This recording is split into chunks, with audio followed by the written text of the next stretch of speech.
Rita just called with an interesting question. Who should be Donald Trump's running mate?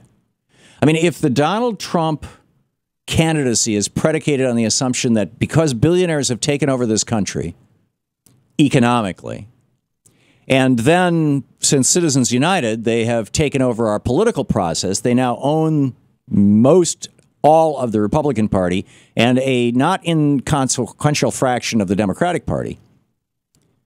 Why not just dispense with the politicians and put the billionaires in charge? I mean, they're already in charge. They're just in charge by proxy. So, thus Donald Trump steps to the fore and says, hey, I'm a billionaire.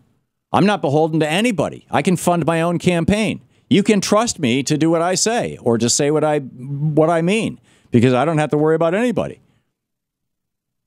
Which, by the way, is probably true, and that's part of the appeal, I think, for the Republican. And Trump is out there talking about trade, and he talks about immigration. He uses some of the worst, race-baiting coded language, but he also puts the immigration thing in the context of they're taking your jobs, and which means it's the economy stupid, right? Which means ultimately it's trade stupid.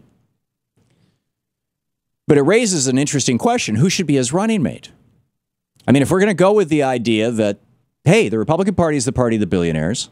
The billionaires own virtually all Republican politicians, which is why they deny climate change, because you've got the oil billionaires like the Koch brothers who inherited an oil fortune from their daddy. And so if the Republican Party is a wholly owned party of the billionaires and the billionaire, and we're just going to cut out the middlemen, the politicians, who should run with Donald Trump? Maybe David Koch? He ran for president in 1980. He ran for vice president in 1980. How about a Trump-Koch ticket?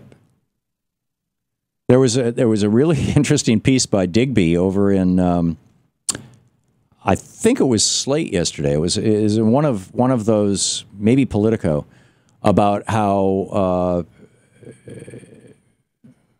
well, actually it's kind of tangential. In any case, we'll see where this goes. But if you have suggestions, who should be Trump's running mate?